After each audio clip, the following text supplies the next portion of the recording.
Hello বন্ধুরা, তোমাদের সকলকে স্বাগতম জানাচ্ছি আমাদের এই জব জাংশন স্টাডি চ্যানেলে। তো ইতিমধ্যে কিন্তু আরেকটি মেরিট লিস্ট প্রকাশিত হয়েছে, যেটা পোস্ট অফিসের, ঠিক আছে।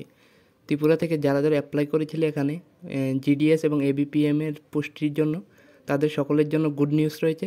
ইতিমধ্যে কিন্তু পরপর পাঁচটি মেরিট লিস্ট প্রকাশিত হয়েছে। তো তোমরা যারা যারা এখনও দেখোনি তারা কীভাবে দেখবে এই ভিডিওটা দেখো, আমি বলে দিচ্ছি। তো যারা যারা অ্যাপ্লাই করেছিলে তাদের কংগ্রাচুলেশন, অনেকজনই প্রায় সিলেক্ট হয়েছে এখানে। কোনো রকম পরীক্ষা ছাড়াই হয়েছিল এটি, অনলাইন অ্যাপ্লাইয়ের মাধ্যমে। তো তোমরা যারা যারা করেছিলে তাদের জন্য গুড নিউজ, পরপর পাঁচটি লিস্ট প্রকাশিত হয়েছে, আরও একটি লিস্ট আসবে, ঠিক আছে। তো তোমরা কিভাবে দেখবে দেখতে থাকো। আমার ভিডিওর ডেসক্রিপশনে অথবা কমেন্টে আমি এই ওয়েবসাইটটির লিঙ্ক দিয়ে দেবো। তোমরা সিম্পলি লিঙ্কে ক্লিক করে তারপর অফিসিয়াল ওয়েবসাইটে চলে আসবে। তো অফিসিয়াল ওয়েবসাইটে আসার পর এখানে দেখতে পাচ্ছ অনেকগুলি স্টেট কিন্তু এখানে রয়েছে। তোমরা সিম্পলি নর্থ ইস্ট সিলেক্ট করে নেবে, ঠিক আছে। তো নর্থ ইস্ট সিলেক্ট করার পর এখানে দেখতে পাচ্ছ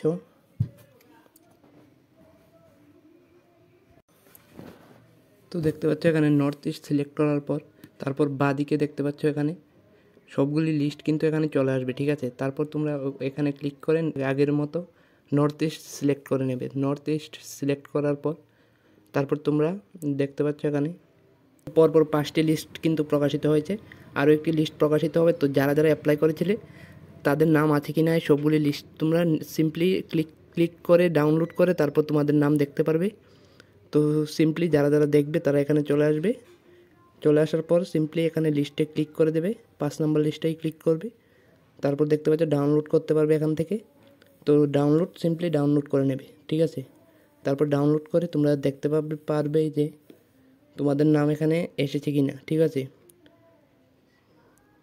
তো দেখতে পাচ্ছ এখানে সিম্পলি পিডিএফটা ওপেন হয়ে যাবে। তো যারা যারা অ্যাপ্লাই করেছিলে তারা সকলেই চেক করে দেখে নেবে, ঠিক আছে। তো আজকের ভিডিওটা এতটুকুই। যদি ভিডিওটা ভালো লেগে থাকে তাহলে অবশ্যই like, comment, share and channel নতুন হলে চ্যানেলটিকে সাবস্ক্রাইব করে রাখতে পারো, ঠিক আছে। তো ধন্যবাদ।